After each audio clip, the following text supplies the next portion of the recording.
A volte io te tocco e non reagisci. A volte io te parlo e non capisci. O m'avvicino e aspetto che mi guardi. Te faccio una domanda e non rispondi. Chissà mo che te passa per la mente. Perché ci sta a fissare tutta sta gente?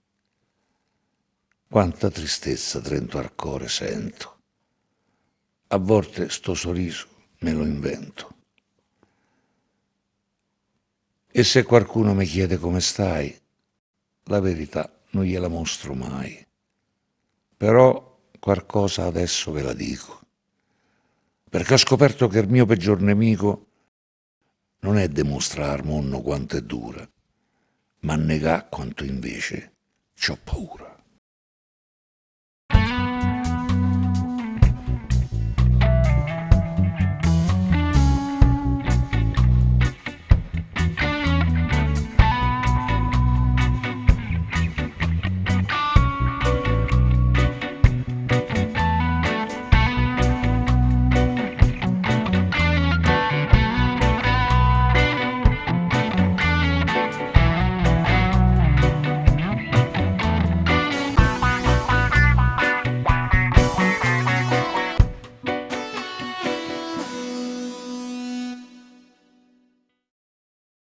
Voglio una bambina che parla.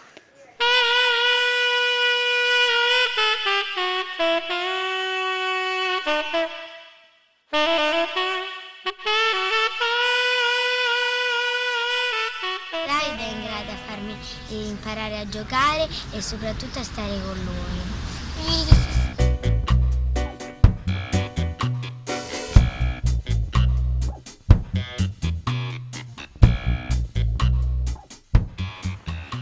Facendo un altro video e è un po' difficile farlo giocare con me perché non parla molto, non si alza e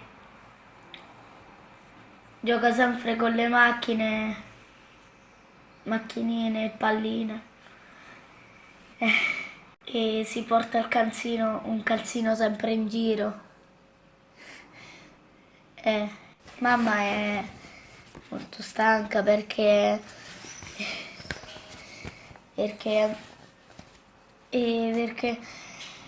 non è molto facile badare a Niki.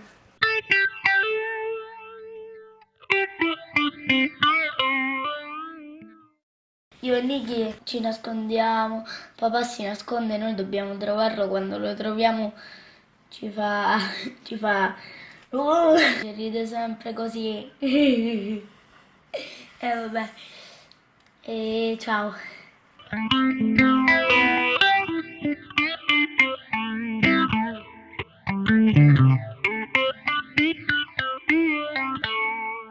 Lui ce l'ha fatta ed è stato coraggioso.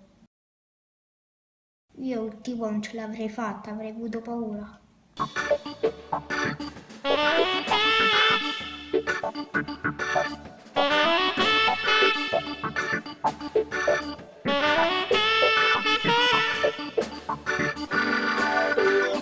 Loro, come Angelo, Down, tutti, hanno dei problemi.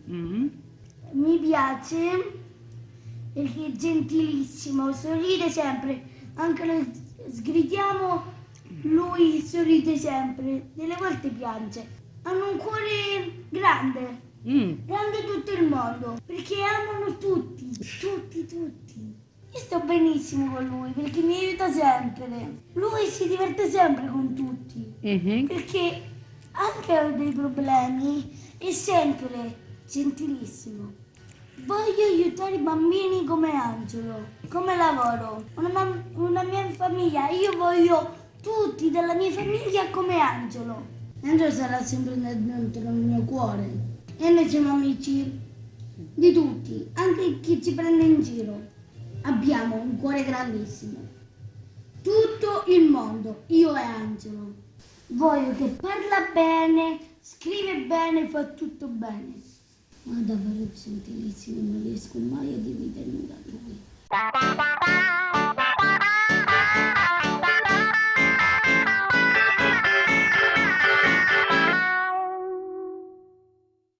vorrei che lei potrebbe parlare con me e tipo giocassimo insieme, tipo io gli dico, e vuoi venire al parco? E lei dice, sì, andiamo!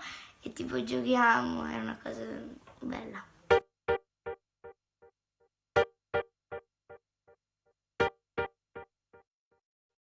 Che fai oggi? E lei mi risponde tipo, sì, io vado al parco, dopo che vado al parco gioco un po' con l'altalena, faccio un po' tutto. Ecco perché mi piacerebbe, però vabbè.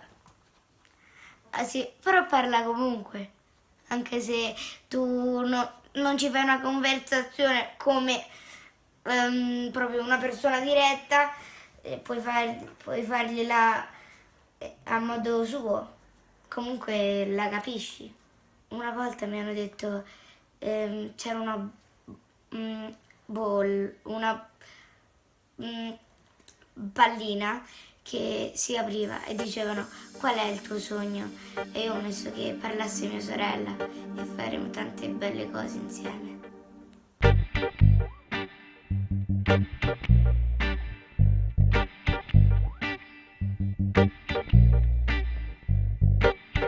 Riccardo è un bel bambino, anche se ogni tanto fa dispetti, ha dei problemini. Dei problemi motori, cioè ti vuole accarezzare e ti tira i capelli o ti dà uno schiaffo, oppure ti tira anche gli occhiali. Qualche volta quando non hai il libro dei pets fa dei gesti, non lo capisco e quindi lo chiedo a mamma. Con un libro pieno di immagini mi dice che cosa vuole, oppure con dei segni. O il ballerino o si inventerà la canzone se ci riuscirà.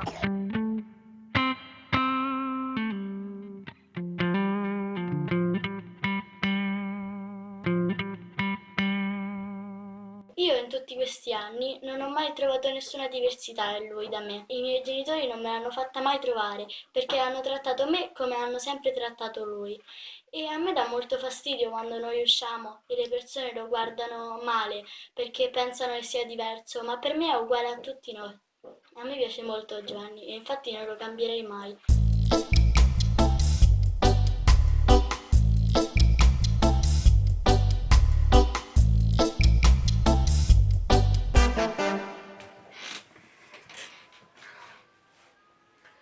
Ciao, mi chiamo Camilla e oggi vi parlo un po' del rapporto tra me e mio fratello. Lui mi ha aperto gli occhi in un mondo nuovo di cui io non avrei mai avuto la conoscenza e non l'avrei mai immaginato.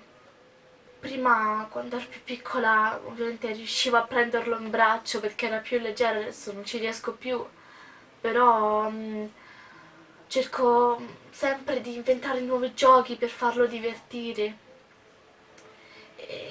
Solo che adesso magari io con lo studio non riesco a dedicargli un'intera giornata, ma una buona parte la passo con lui, giocando, divertendoci. Noi cerchiamo ogni giorno di farlo sentire un bambino come tutti gli altri, ma lui è un bambino normale.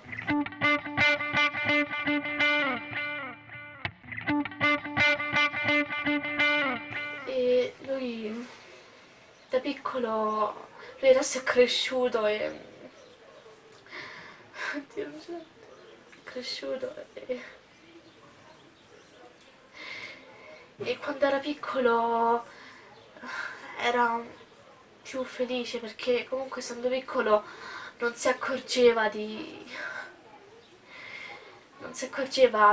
essere, di trovarsi in questa condizione e invece adesso crescendo se n'è accorto e non ride più poi così tanto.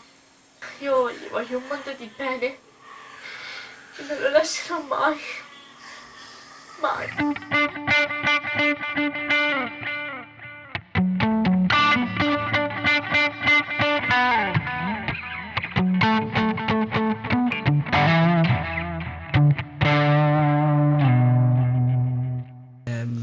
divertente, simpatico. Di sicuro ha un senso dell'umorismo molto alto, si diverte con poco, che è una cosa molto buona, sorride a tutti, trova sempre il lato positivo su ogni cosa. Molto buono, gentile, anche se certe volte fa il paravento, però cioè, alla fine se vogliono essere miei amici devono conviverci, devono saperci giocare, devono saperci parlare. Però ai tempi di sicuro certe volte mi estraniavano perché avevo questo fratello speciale, come posso dire, che confronto a loro di sicuro aveva qualcosa in più che loro non hanno, la felicità.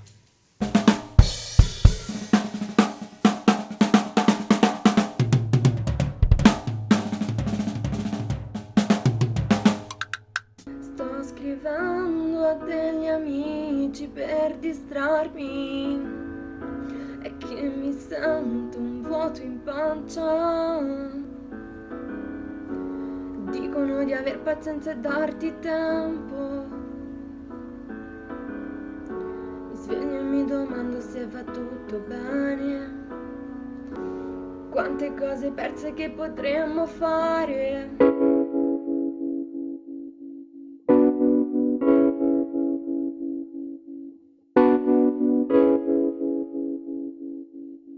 Mio fratello non è che è un alieno.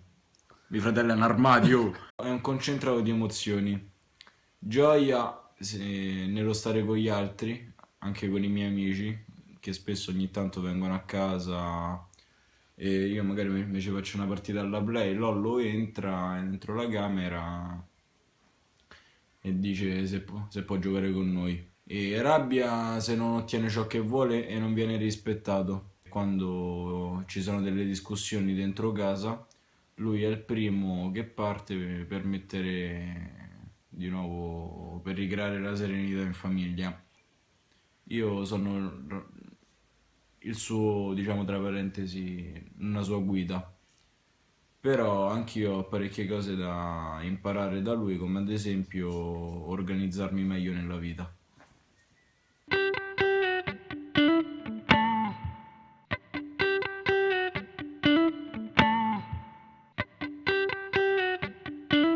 E io personalmente, grazie alle sapienza di Davide, vedo il mondo con un occhio diverso.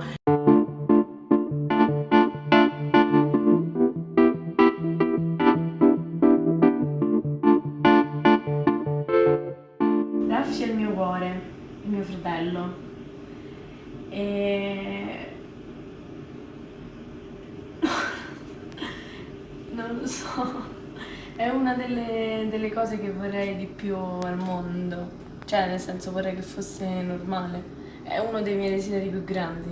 Per averci un rapporto. Ma non è come quello degli altri. È limitato. È limitato, però credo sia più sincero. Sbraitava.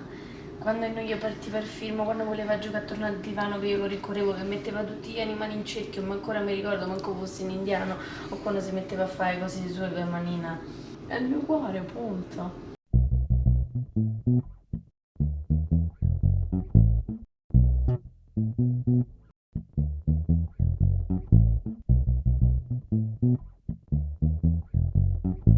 Quando lui vuole fare le sue cose, si focalizza su quello e magari io ogni tanto gli vado a rompere le scatole e gli dico, Davide, posso darti un bacio mentre magari lui sta facendo le sue cose? E lui si arrabbia e mi dice, ah, ma tu hai il cuore al posto del cervello, pensi sempre e solo all'amore. È una cosa anche questa buffa alla fine, che però mi fa riflettere parecchio.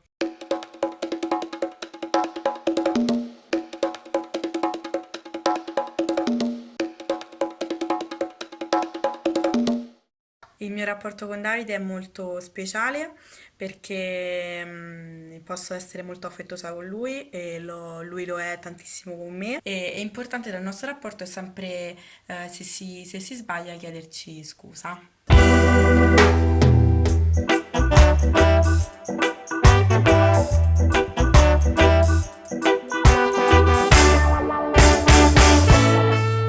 Una cosa che imparo molto da lui è quello di saper tirare fuori le emozioni e di comunicare alle persone che amo. Molte volte lui viene da me e mi dice ciao fratellone mio, ti amo tanto, mi mancherai. e questo mi fa sentire amato.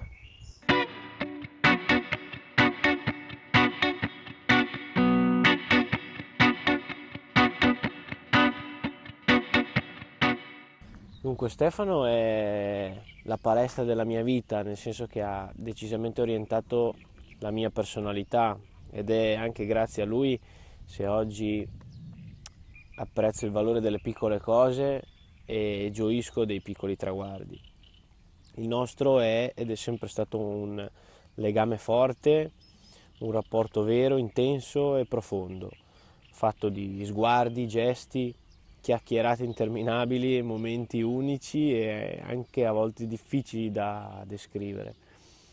Crescere al suo fianco ha significato affrontare un percorso pieno di ostacoli e di responsabilità, una sfida quotidiana con i nostri limiti, un'altalena di emozioni che in un attimo ti porta dalla frustrazione alla gioia, che ti fa convivere con enormi sensi di colpa e sentimenti di rabbia, nati, non so, forse dalla paura di non essere all'altezza della situazione o di non riuscire a far vivere a Stefano un'adolescenza normale, fatta di cose semplici, uscite serali, partite di calcio, amici, cose appunto semplici ma indispensabili nella vita di un adolescente, di un ragazzo. Con il tempo ho maturato però la consapevolezza che Stefano non ha bisogno di vivere una vita come la mia. Lui ha la sua vita, le sue esperienze, i suoi spazi, i suoi tempi, le sue esigenze. Come dire, è felice e sereno se noi che viviamo attorno a lui lo siamo. Devo dire anche che non posso fare a meno di mio fratello, anche se avrei fatto volentieri a meno della sua disabilità, prima di tutto per lui, ma anche per la mia famiglia, spesso in conflitto per colpa delle difficili dinamiche che la disabilità si porta dietro. A volte mi immagino come sarebbe stato mio fratello se la sua vita fosse stata diversa. Poi invece mi rendo conto che non conta nulla, ciò che conta è quello che è e sarà. Io per lui ci sarò sempre e sono certo che anche lui nella sua maniera per me ci sarà sempre.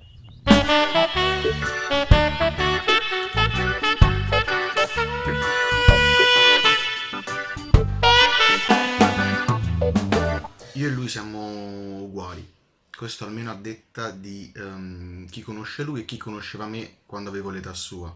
Ed è bello quando ci mettiamo magari tutti e due a giocare insieme, io che insegno lui, ma è successo anche non troppo raramente lui che insegnasse a me. È bello vedere come lui si impegna, come riusciamo anche collaborando a superare questa difficoltà. E questo lo si vede, noi, io e lui lo vediamo quando giochiamo, ma è una cosa che riusciamo, che proviamo almeno a fare tutti i giorni.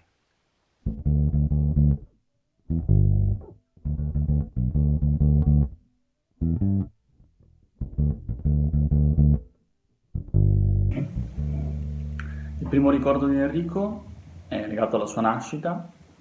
Ricordo benissimo mio padre che mi venne a prendere alla scuola materna per andare a vedere il fratellino che era appena nato e appunto andammo in ospedale e lui era nella sua navicella appena atterrato dopo un lungo viaggio e quindi insomma era un po' un'anticipazione di quello che sarebbe poi stato questo lungo percorso con lui. Quando aveva penso circa un anno, comunque era già passati un po' di mesi dalla sua nascita, ebbe la prima crisi epilettica, lo ricordo molto bene perché eravamo solo io e lui in quel momento e mia mamma era momentaneamente andata penso in bagno, in camera, ebbe questa crisi e appunto mi ricordo insomma molto, molto bene la scena purtroppo. Poi ovviamente ci sono tanti anche bei ricordi, abbiamo giocato tantissimo quando eravamo bambini e ci divertivamo tanto. Devo dire che i problemi che poi ha avuto, che ha manifestato negli anni, non ce l'hanno mai impedito di giocare come fanno tutti i fratelli. Non abbiamo mai avuto un rapporto conflittuale o di competizione come capita magari in altri casi, ma anzi sempre di grossa complicità. Lui mi ha sempre cercato molto vabbè, ovviamente per essere aiutato in tante cose, ma poi alla fine anche per giocare, per avere compagnia, quindi mi ha sempre fatto sentire tutto il suo affetto e questo lo condivideva anche con i miei amici, solo che essergli grato appunto perché se sono la persona che sono oggi, tendo a dire gli aspetti positivi ovviamente, sicuramente sono dovuti al fatto di aver avuto un'esperienza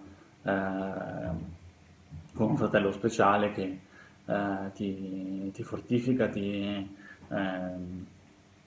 fa venire un grande senso di responsabilità, del dovere, di attenzione, no, alle cose, anche un po' di empatia, no, verso gli altri, verso i bisogni delle altre persone, verso le difficoltà.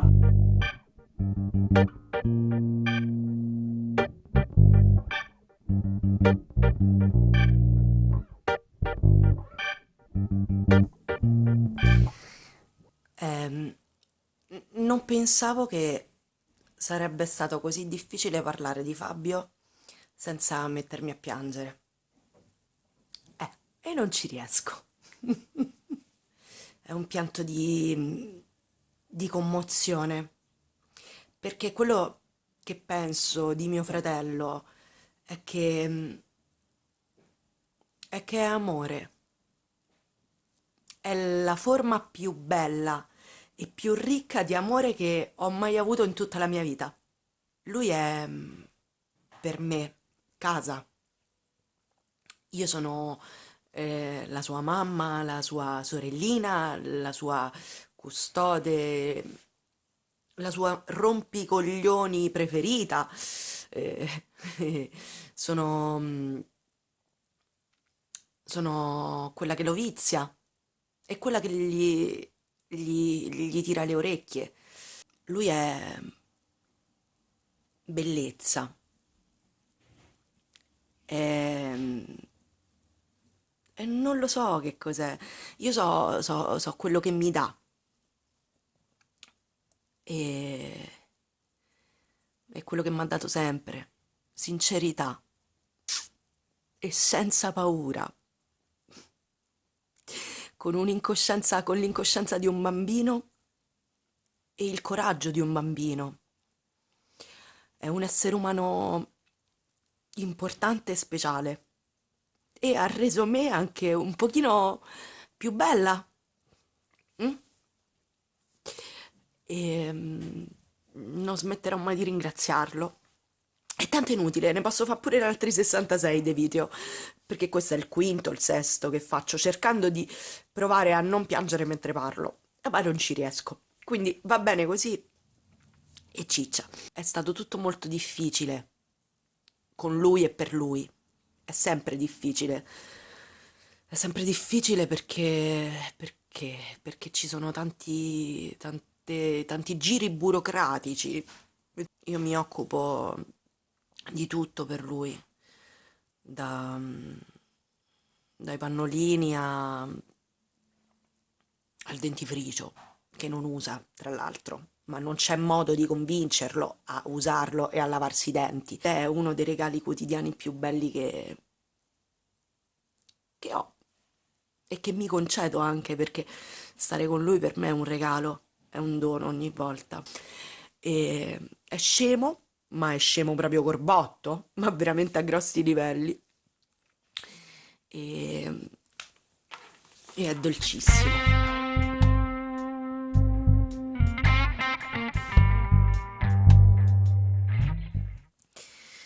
Il mio rapporto con lui è sempre stato pulito, semplice e chiaro. E forse l'ho già detto, ma è pure abbondantemente stronzo.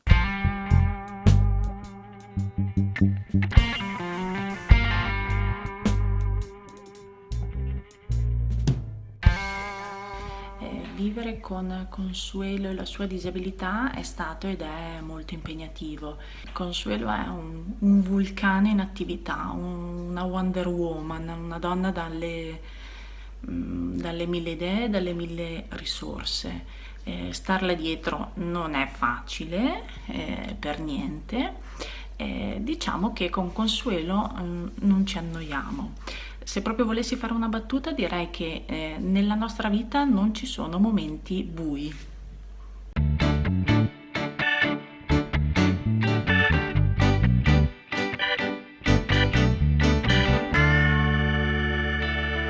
Che dire di Ilaria? Ilaria è una gran testona. Lotta per le sue ragioni e per questo io l'ammiro molto.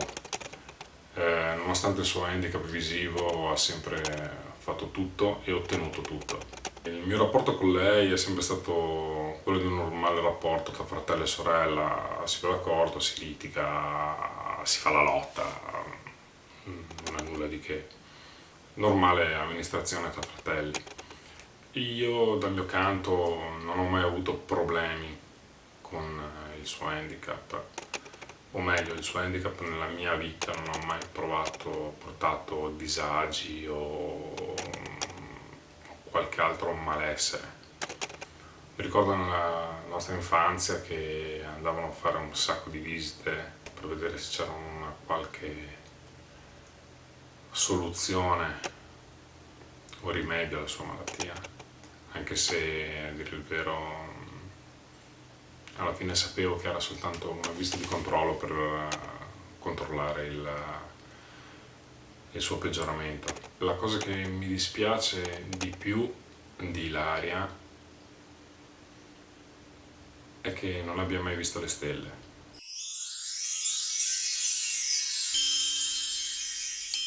Che dire poi di altro di lei? Non ci diciamo mai ti voglio bene. Mai, forse perché lo diamo per scontato, forse perché siamo degli orsi in famiglia, per cui non ce lo diciamo mai. Io non glielo dico mai, anche se è vero, non glielo dirò mai.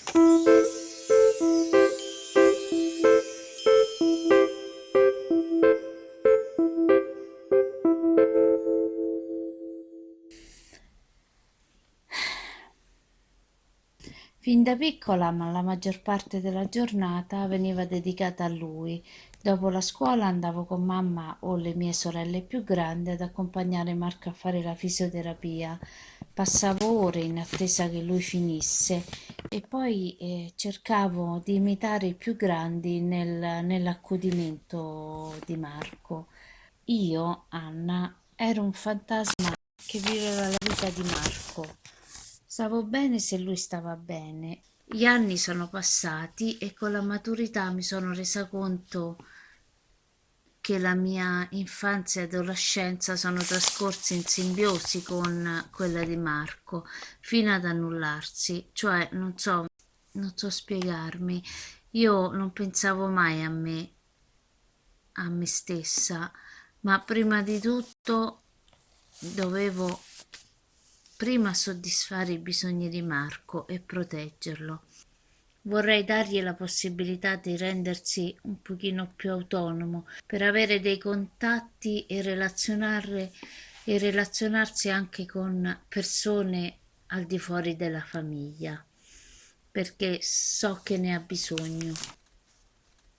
È stata una grande ricchezza perché ci ha fatto sviluppare dei sentimenti che sono l'umiltà, l'altruismo, la semplicità.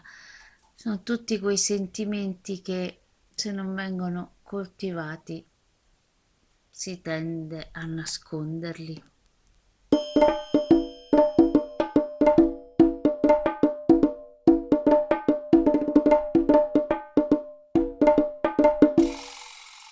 Il rapporto con mia sorella Barbara è sempre stato normale, me lo ricordo sempre alla stessa maniera, l'ho trovata, quindi per me è sempre stata un membro della famiglia a tutti gli effetti normale, perché non vedevo in lei differenza, specialmente nella parte iniziale della mia infanzia.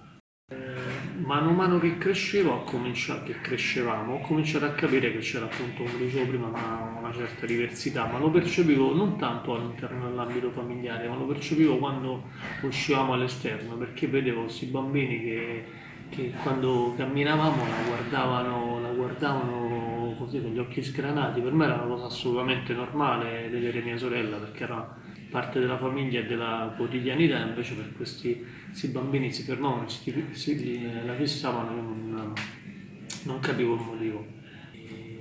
C'è stata una fase della mia vita, quando forse una fase adolescenziale, in cui mi facevo delle domande e spesso pensavo che forse per lei sarebbe stato meglio non esserci.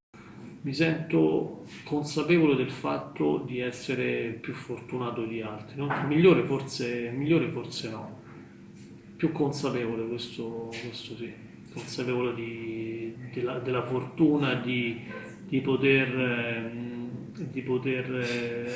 godere appieno di tutto quello che ho, e consapevole del fatto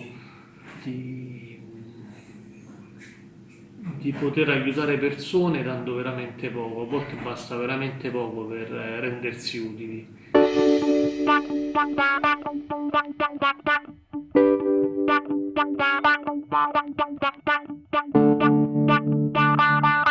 Quando sono nata io, a distanza di 2 anni dalla sua nascita, lei c'era e quindi ha accompagnato tutta la mia vita, come se fossimo gemelle, per quanto riguarda invece tutto il discorso affettivo, perché comunque io la sento molto. E la sento dal punto di vista del senso di colpa per non avere io la sua disabilità. Ci sono stati periodi della mia vita, quando avevo intorno ai 10-12 anni, in cui la vivevo in maniera un po' scocciata. Poi c'è stata una fase successiva, quella diciamo della giovinezza. Comunque noi eravamo liberi di muoverci indipendentemente, quindi magari uscivamo, poi tornavamo a casa per mangiare e stavamo con lei, diciamo lei non limitava la nostra libertà. E poi c'è questa fase della vita in cui lei comunque cresce, come cresciamo tutti, invecchia, anche se è ancora relativamente giovane, la sento assente a volte, assente proprio dal punto di vista della comunicazione con me. La madre è parecchio concentrata su di lei e noi non siamo più figli, soprattutto io.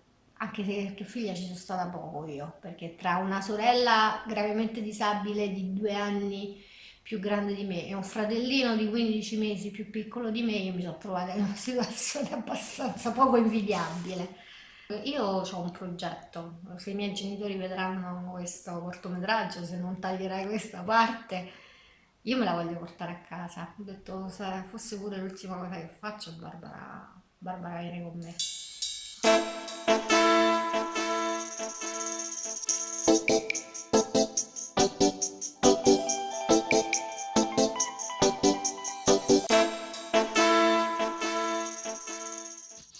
Io con Marco praticamente ho curato l'aspetto quello più, diciamo, forse delle esperienze più pericolose. Un po' perché non ho mai accettato che lui non potesse fare quello che facevo io. Le esperienze che ho fatto con lui sono state anche importanti. Abbiamo fatto dal motocross con la Vespa in campagna a viaggi in buona parte d'Italia con un Sidecar.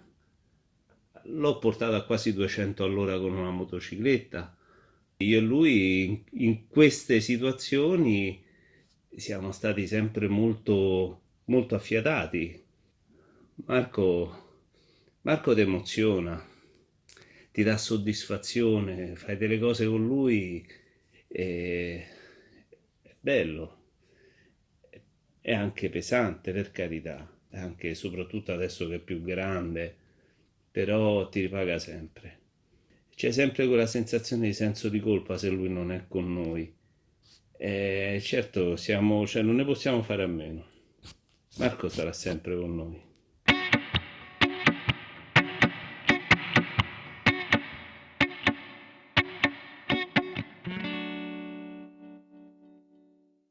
Adesso lui è un uomo e ovviamente i problemi a livello assistenziale sono aumentati a dismisura, tra l'altro anche noi diventiamo sempre più acciaccati, più vecchi. Tra me e Marco è un rapporto anche molto bello. Sì, amore.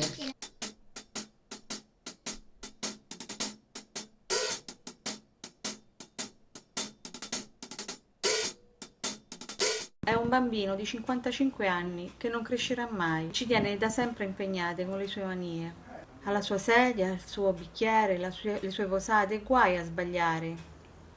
Ci dona ogni giorno la forza di andare avanti, anche se non è facile. Sergio è mio fratello.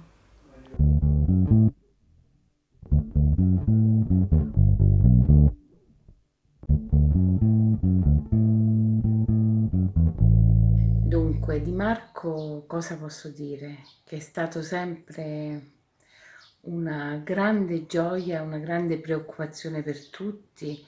È nato nel 1972, dove purtroppo l'invalidità, l'handicap era tenuto un po' nascosto.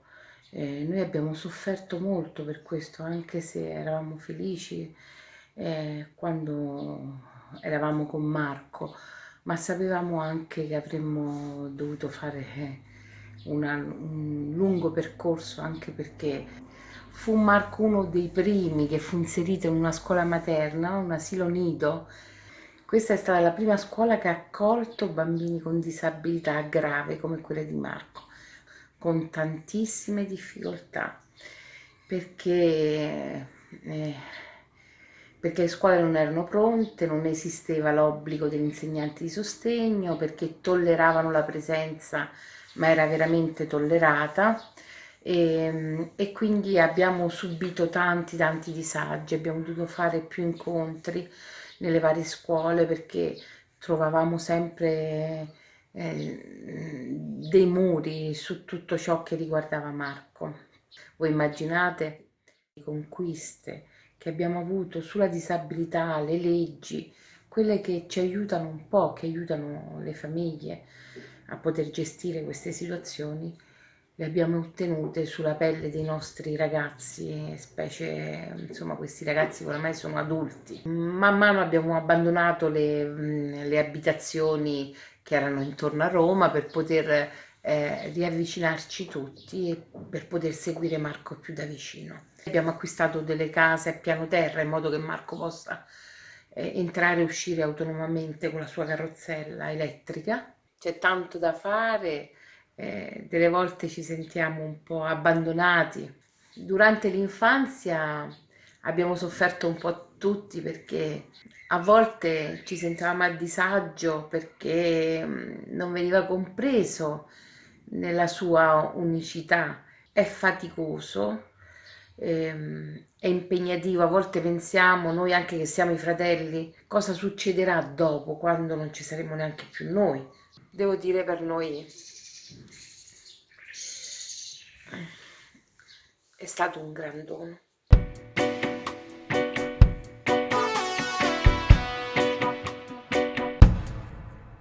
Forse lui non la penserà come noi, sicuramente.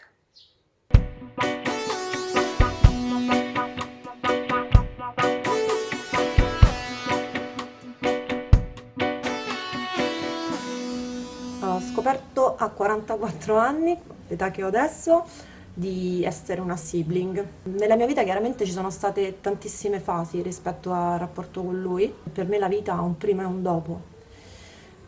Chiaramente non è facile parlarne, non vorrei piangere, vediamo che succede. Quando ero piccola non capivo quello che ci stava succedendo, perché questa cosa chiaramente ha stravolto completamente tutta la mia famiglia, i miei genitori che pensavano di avere dei figli e fare la loro vita. Io non capivo, pensavo che forse Fabio sarebbe tornato sano, Ho fatto dei fioretti, ho fatto tante cose, pensavo di poterlo aiutare in qualche modo. A un certo punto, non ricordo quando, ho capito che questo non sarebbe mai accaduto. Abbiamo condiviso tante cose insieme, belle e brutte, come in tutti i rapporti, con tutti i rapporti fra fratelli e sorelle. Ci sono stati momenti in cui avrei desiderato probabilmente che sparisse, volevo essere una persona normale, una sorella normale. Ci sono stati momenti in cui probabilmente mi sono anche vergognata di lui e comunque questa sua condizione mi ha portato anche a fare delle cose o i miei genitori mi hanno chiesto delle cose che a volte non avrei voluto fare. Chiaramente i miei genitori erano in difficoltà quanto me se non di più. Sono stata promotrice molte volte anche rispetto alla mia famiglia di fare delle scelte, di iniziare a capire un po' meglio quello che succedeva, di aprirsi un po' più al mondo, perché la mia famiglia, soprattutto mio padre, si è molto chiuso dopo questa cosa che gli è successa. Le cose faticose e dolorose sono state tante, il grandissimo senso di impotenza rispetto a questa situazione. Da un certo punto in poi ho cercato di poter fare quello che era possibile, trovare il modo di stare insieme a lui, leggergli dei libri, andare insieme a fare delle passeggiate, siamo usciti tanto, abbiamo condiviso tanto anche i miei amici, abbiamo fatto tante cose insieme, siamo andati allo stadio, una volta gli ho fatto i capelli blu, a volte mi faceva incazzare, a volte mi ha detto che avrebbe voluto morire. Sono stata molto male tutte le volte che ho pensato a tutte le cose che lui non avrebbe mai fatto nella vita e che invece io potevo fare l'amore. Sono passati 8 anni da quando lui non c'è più, mi ha fatto un regalo grande che è stato quello di morirmi tra le braccia e io per questo lo ringrazierò sempre, perché ho avuto la sensazione che questo fosse un regalo, perché io in quel momento quello era il mio posto accanto a lui e se fosse andata diversamente probabilmente non me lo sarei perdonato. Gli ho voluto bene, tanto bene, gli ho voluto bene, tanto bene. Spero di essere stata all'altezza, lo porto dentro di me e anche addosso a me.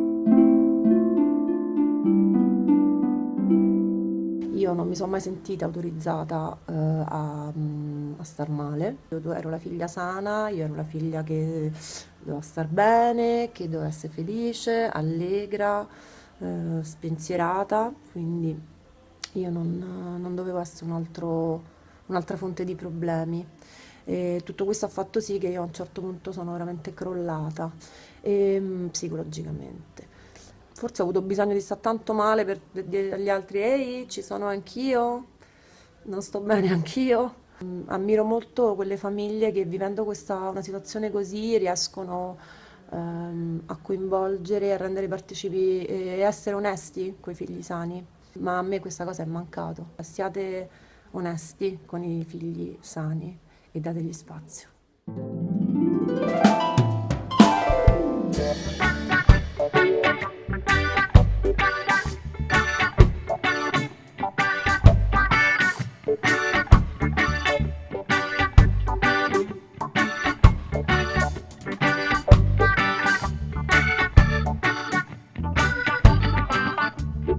Serve aiuto? Assolutamente sì.